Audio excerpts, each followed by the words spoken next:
দর্শক, চায়নাদের মাথায় সৃষ্টিকর্তা সম্ভবত একটু বেশি বুদ্ধি দিয়েছে, যে বুদ্ধি দিয়ে তারা সাধারণ জিনিসগুলো থেকে অসাধারণ কিছু তৈরি করে। যেমন এটা দেখতে পাচ্ছেন ধুন্দল, যেটা আমরা সবজি হিসেবে খাই।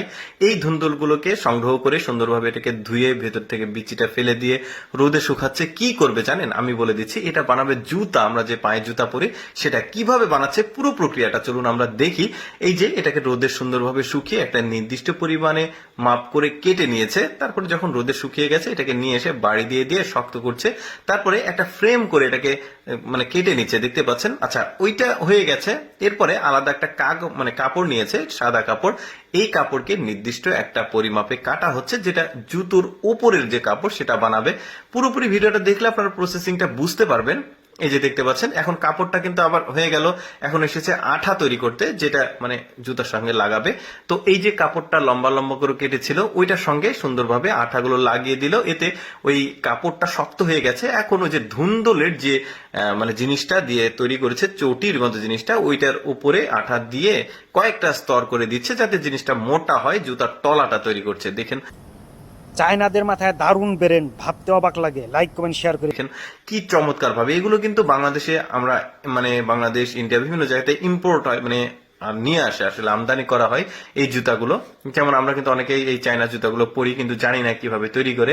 তো যাই হোক, আরেকটু বলি, সেটা হচ্ছে যে এখন কাপড় নিয়েছে কালো কালারের। এই কাপড়টা নেওয়ার কারণটা হচ্ছে ও জুতার উপরের কালার। এই ধরনের জুতা কিন্তু বাজারে আপনারা অহরহ দেখতে পাবেন। আমরা আসলে জানি না এইভাবে তৈরি করা হয়।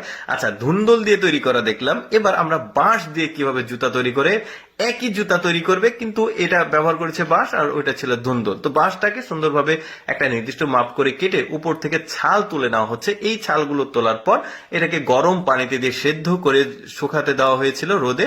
শুকাতে দেওয়ার পর এটা মেশিনে একটা প্রসেসিং এর মাধ্যমে এটাকে সুতা তৈরি করা হচ্ছে। এই সুতা দিয়েই মূলত ওই জুতা, যে জুতা বা স্যান্ডেলের তলার অংশ যেটা, সেটা তৈরি করছে। দুঃখিত। তো আসলে জুতার মূল অংশটা হচ্ছে এই নিচের অংশটা। এই নিচের অংশটা যদি পারফেক্ট না হয় তাহলে জুতা পরার সময় কিন্তু জুতা ভেঙে যায় বা অনেক সময় জুতা নষ্ট হয়ে যায়। এই জন্য মূল জিনিসটাই হচ্ছে, স্তম্ভই হচ্ছে জুতার তলার অংশ। এই যে দেখতে পাচ্ছেন, ওই সুতোটা দিয়ে কিন্তু তলার অংশটা হয়ে গেছে আগের প্রসেসিং এর মতোই। এই যে কাপড় নিয়েছে, রঙিন কাপড়। এই রঙিন কাপড়ের উপরে আঠা দিয়ে রোদে শুকাতে দিয়েছিল, এখন শক্ত হয়ে গেছে। এটা হবে জুতার উপরের অংশটুকু।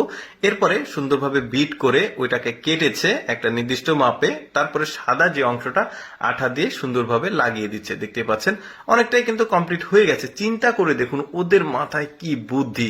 কোন জিনিস থেকে, মানে সাধারণ জিনিসগুলো থেকে অসাধারণ জিনিস তৈরি করতে আসলে চায়নারাই এক নম্বর আমি বলবো। এই যে দেখতে পাচ্ছেন প্রায় হয়ে গেছে জুতাটা। দর্শক, আমি সবসময় চেষ্টা করি আপনাদের সামনে অজানা তথ্যমূলক ভিডিওগুলো উপস্থাপন করতে। এরকম ভিডিও প্রতিদিন দেখতে লেটস গো ফেসবুক পেজটি ফলো রাখতে পারেন। আজকের এই জুতা তৈরির ভিডিওটি কেমন লাগলো অবশ্যই কমেন্ট করে জানাবেন। ভিডিওটা ভালো লাগলে লাইক কমেন্ট শেয়ার করে দিবেন। চায়নাদের বেরেন দেখেন কাকে বলে।